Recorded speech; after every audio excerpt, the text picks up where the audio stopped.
Hello, YouTubers. Welcome to my channel. Hope you're doing well today. Thanks so much for all of your support for my appearance on Dan Wooten's show. I wish I could get more time, but I know these shows, they have a lot to discuss. So I did a follow-up to my appearance. I did a live. So if you haven't checked it out, please do. It was like I just had to talk so much more. And so I was able to actually just really get all of my thoughts out after my appearance on the show and to really confront the idea that I believe is very serious right now. And that brings me to what I'm speaking about today. So according to Chief Executive Daniel Don Ostroff, whom is the streaming company's chief content and advertising officer, has decided to depart Spotify. The news of Ms. Ostroff's exit comes as the Stockholm headquartered company confirmed that around 600 people lost their jobs. 600. That's a lot of people. In a blog post, Mr. Elk wrote, "In hindsight, it was too ambitious in investing ahead of our revenue growth." Ms. Ostroff was responsible for the streaming service's investment in podcasting. She signed up the Duke and the Duchess of Sussex Archetype series in a deal with the couple's production business, Arkwell Audio. She has also oversaw the exclusive tie-up to bring popular comedian and podcast host Joe Rogan to the platform. Spotify spent an estimated $1 billion on exclusivity deals and acquisitions, including production company Gimlet, all with Ostroff's guidance. However, amid mounting losses, investors have started to question the cost of the strategy. We have here a company that was too ambitious with the money that they wanted to give this couple or Meghan for her archetypes without people really coming back to listen to archetypes. The numbers were declining. She got a lot of people in the beginning. She was even able to knock Joe Rogan off of the #1 spot very temporarily, but there was no way to sustain it. And I think there was a miscalculation that this woman was going to be able to bring in the numbers with her talking about archetypes, and it flourish because she is the Duchess of Sussex. And even to talk about the conflicting information that she puts out about herself and then what she was trying to counter in her series. There was no substance to it. She wasn't really good at interviewing the people and pulling out their stories. It didn't draw people in. And that is our word for today, bloviate. To talk at length, especially in an inflated or empty way. We might as well learn something while we're talking about this craziness. And I think Meghan believes just because she has a title behind her name, it affords her the talent to be able to be a podcasting host. And you just the mere idea that you think you can write a book, do a podcast, do a documentary, do magazine articles, you're doing all of these things, but you don't have really the voice, the talent, the interest to really sustain it. The only thing that Harry and Meghan have that is able to hold people's attention and to have people listen and speak, really pay attention to them, is how they are inciting a bunch of negativity towards the royal family. That is the only thing that makes them interesting. Other than that, they're not interesting. They have nothing that holds people's attention, just like the whole live to learn thing that they did. And that even got pushed back from the granddaughter of Nelson Mandela because they tried to piggyback on the back of Nelson Mandela's legacy while doing that Live to Lead series that they just popped in to put their faces in front of because it was already produced. There's no, it's almost, this is what I see it like. It's like she got this title and then she's like, okay, we got to get back to America so I can just start. She got here to Hollywood and with this title, and then she was like, Well, shoot, I'm going to do everything I wanted to do when I was an unknown D-list actor. I'm going to do a podcast. I'm going to call Variety. I'm going to do a docu-series. I'm just going to do it all. I'm going to just call everybody up, and I'm going to do a book. I'm going to help my husband with his book, and then I'm going to write a book, and we're just going to do it all. Like, the girl just went buck wild trying to get her face in front of everything just because she had a title behind her. You know, like that person doesn't have talent. That person doesn't have substance. That's a person that just wants to get in front of people because I want to do it all. I don't care if I don't have talent. I just want to do it because I couldn't do it when I was a D-lister, but I can do it now because I got my title. That's exactly what it is. Ain't nothing more or less than that. And the bosses and the people are seeing that this is not good. Now, Netflix, on the other hand, they were able to really soar in their numbers. You know why? Because Harry and Meghan are a train wreck. As long as you are showing that you are doing something towards the royal family, you can get people to watch that content because it's a train wreck. It's like people wanting to see the train wreck. But is that really something you should be doing? Selling out your family for money? She couldn't hold the interest when she was just talking about something that she wanted to have a voice behind that wasn't going after the royal family. Like, she couldn't hold the interest that way. But she could certainly try to get people to listen and pay attention when she's saying mean and hateful things about the royal family. Selling out your family. This is why people don't do that. People don't just sell out their families. People have integrity. People have morals and values that, you just don't treat your family like this. And they miscalculated. And now they're paying the price. So people have lost their jobs over them receiving, or actually over Meghan's archetypes, podcasts, whatever, this whole deal, receiving so much money. People have lost their jobs because she got way too much money for something that was not sustainable.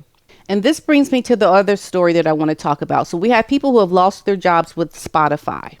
We have people who are really upset about what happened with the whole Netflix thing. Netflix is even looking to have them do more work behind the camera or in front of the camera in their homes with Netflix. And I wouldn't put it past them to do it because it means a whole lot of money for the lifestyle that they want to live.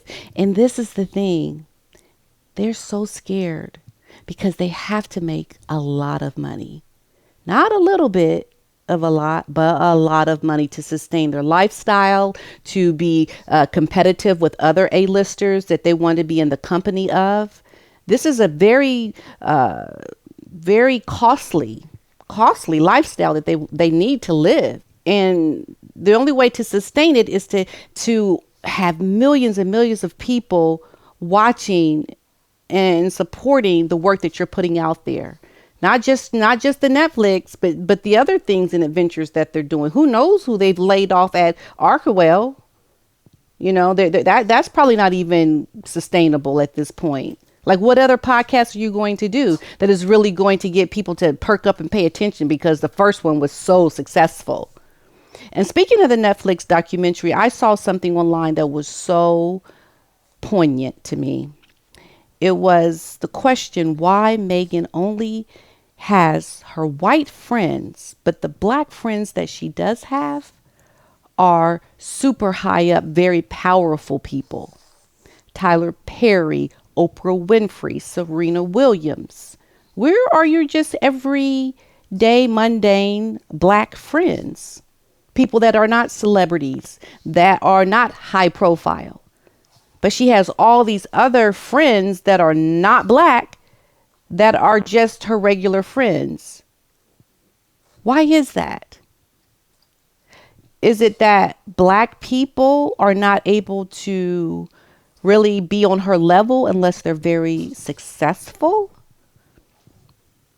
Because she has some pretty just mediocre friends that are white, but you don't see really black friends in her circle that are just your regular everyday people.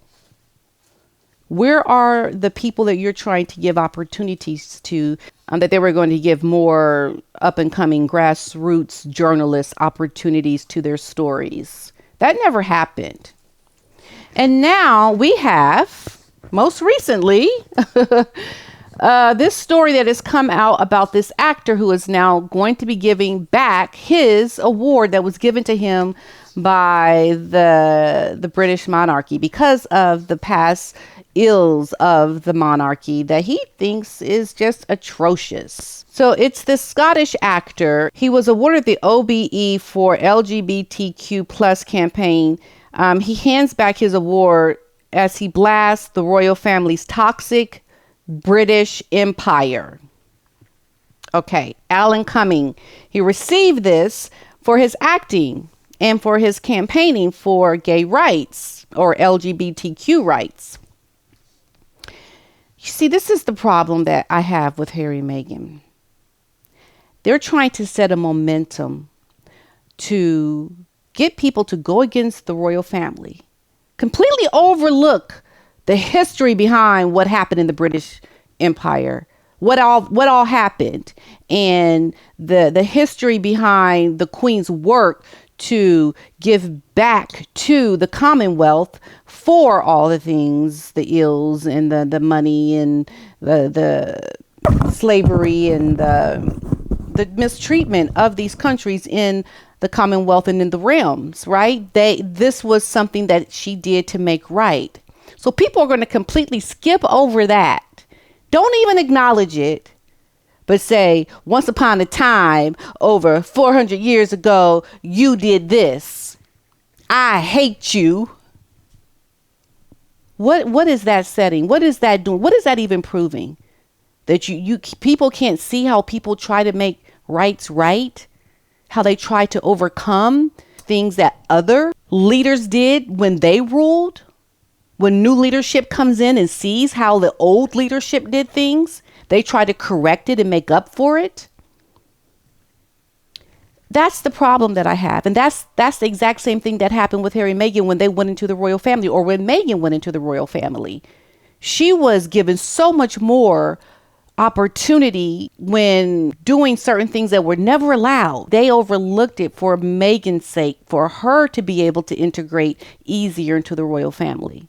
It's almost like you don't want things to have gotten better. You want them to be like they used to be, so you can complain and empower yourself because of you're bringing to recognition the bad things that used to happen and overlooking how things have changed and got better, like the growth of something. It's all about recognizing what you used to do and learning and better understanding why such and such was not right, or you see things differently now, and you just become better.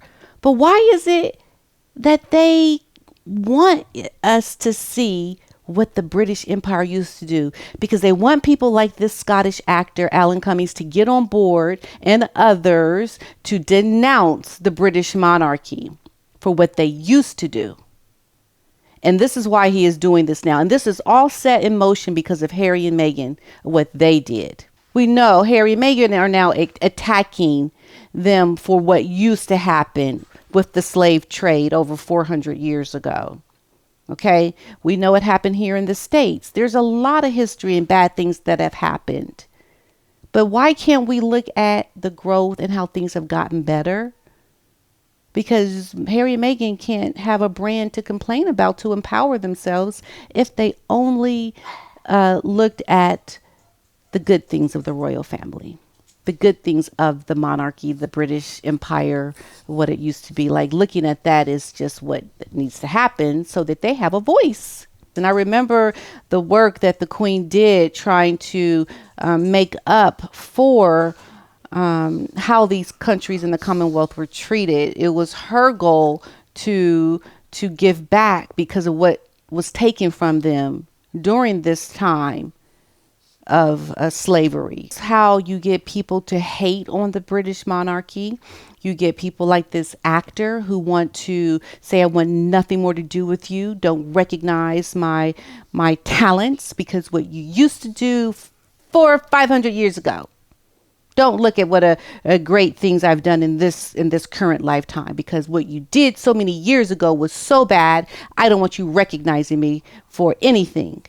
the head of the Commonwealth, the Queen, she played a very important symbolic role in unifying, and she was able to bring people together from the tragedies that happened hundreds of years ago. But they don't talk about that part. That part is completely overlooked. Why?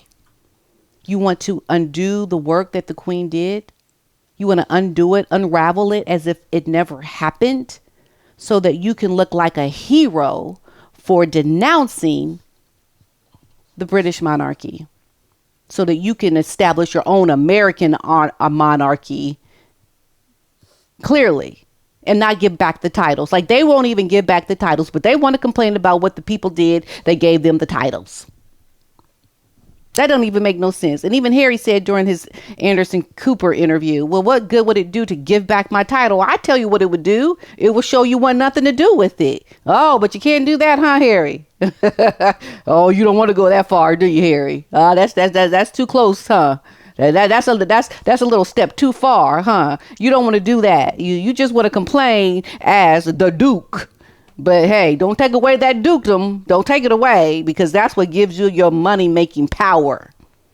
The hypocrisy is sickening. It's a way that Queen was able to leave her legacy with something good that the Commonwealth can now look back on and say, you know, out of all the bad that happened, what the Queen did was admirable. It was something that she should feel good about, how she worked to unify the countries, rather than people like this actor wanting to look at all the bad that happened well before the Queen was even thought of.